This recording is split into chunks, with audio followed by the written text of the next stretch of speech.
Assalamualaikum warahmatullahi wabarakatuh. Saya Malik. Di sini saya akan menjelaskan tentang perekonomian Indonesia di dalam buku Perekonomian Indonesia pada bab 11 sektor moneter, perbankan dan pembiayaan.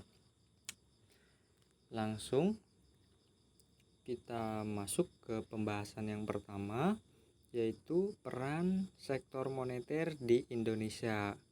Sebelum masuk ke peran, kita harus tahu dulu apa itu moneter.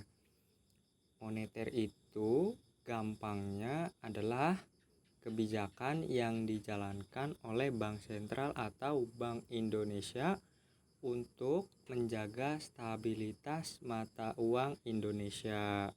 Agar apa? Agar tidak terjadi inflasi. Apa itu inflasi? Inflasi adalah kenaikan harga barang secara umum dan terus-menerus. Terus gimana cara ngitung inflasi? Inflasi dihitung menggunakan indeks harga konsumen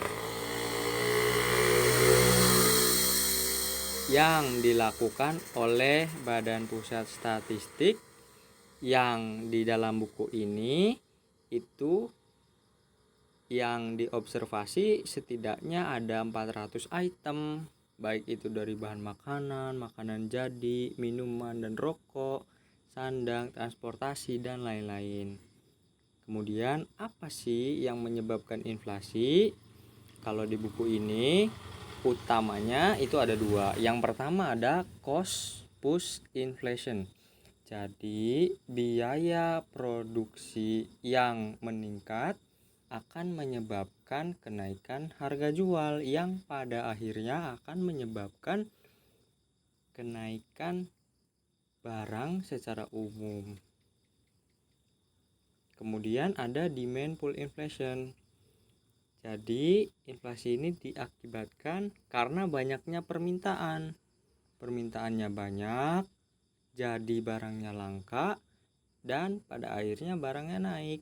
Nah, kalau yang saya baca di selain referensi buku ini, itu satu lagi penyebab inflasi adalah karena jumlah uang beredar di masyarakat yang terlalu banyak.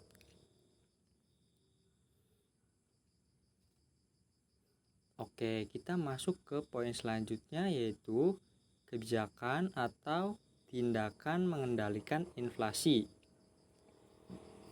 Kalau Bank Indonesia sendiri itu secara simpel bisa dengan menyerap kelebihan likuiditas. Maksudnya gimana? Yaitu dengan menerapkan instrumen operasi pasar terbuka, yaitu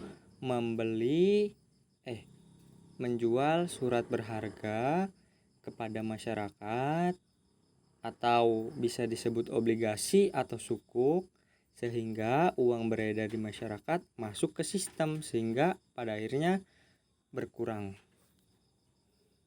Bisa juga dengan melakukan sterilisasi valuta asing atau mata asing, sehingga terjadi pembatasan transaksi rupiah oleh bukan penduduk.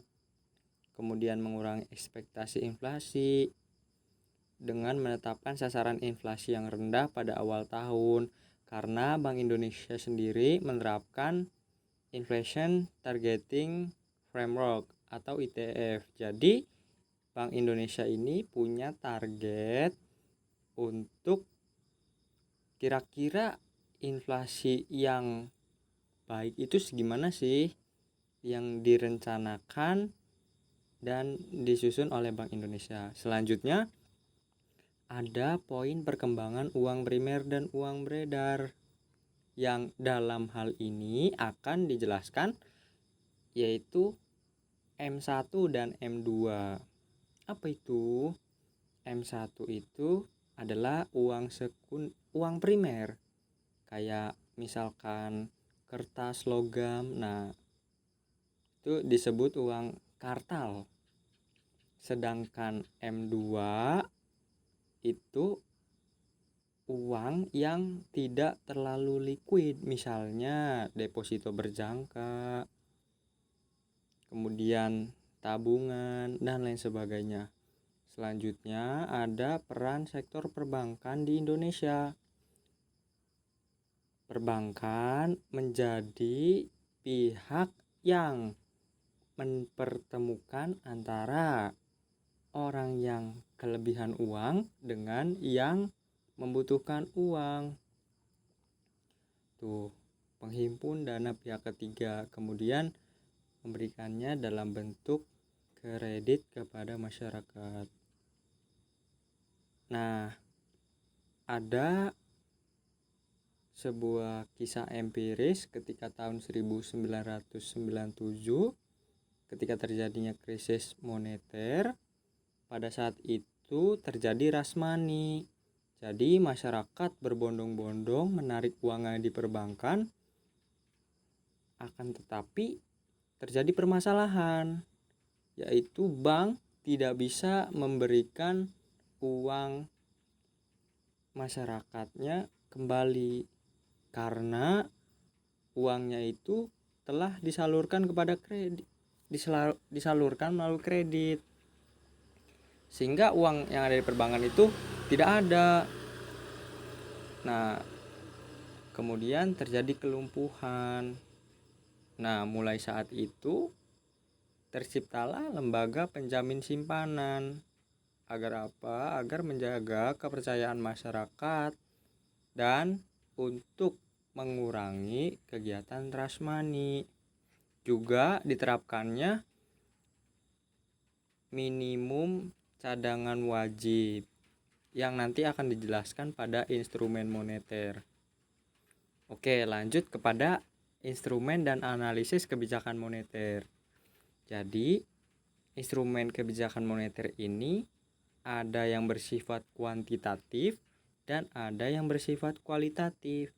Kuantitatif itu seperti operasi pasar terbuka, yaitu jual beli surat berharga yang tadi seperti obligasi, sukuk. Nah, tujuannya apa? Biar menambah atau mengurangi jumlah uang beredar di masyarakat. Kemudian ada penentuan cadangan wajib minimum yang tadi saya bilang. Jadi perbankan ini tidak bisa menyalurkan uang atau tabungan masyarakat untuk 100% menjadi kredit. Jadi nggak bisa, ada maksimalnya. Tujuannya agar tadi tidak terjadi kelumpuhan pada sektor perbankan. Nah, ada satu lagi namanya politik diskonto. Jadi bank sentral mengatur suku bunga yang ada di bank umum kayak BSI, BRI, Mandiri, dan lain sebagainya.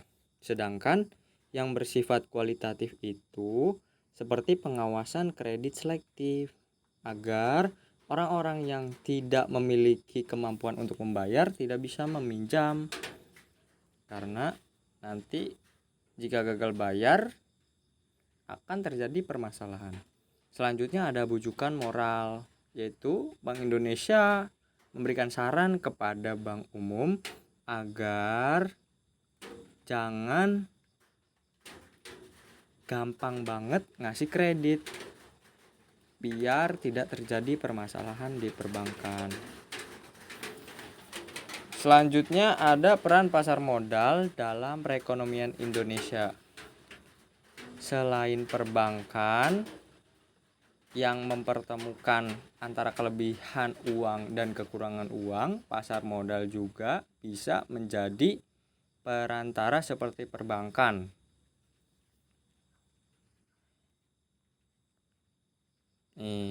Di poin 2, pasar modal sebagai sumber pembiayaan, misalnya melalui saham, melalui reksadana. Akan tetapi tidak semua usaha dapat masuk ke pasar modal karena ada syarat-syarat tertentu untuk melakukan IPO atau mulai menjual sahamnya. Oke, mungkin Jadi sedikitnya adalah kebijakan moneter ini digunakan untuk menjaga stabilitas keuangan atau mata uang dengan cara menerapkan instrumen-instrumennya. Mungkin segitu saja, kurang-kurangnya mohon maaf. Terima kasih.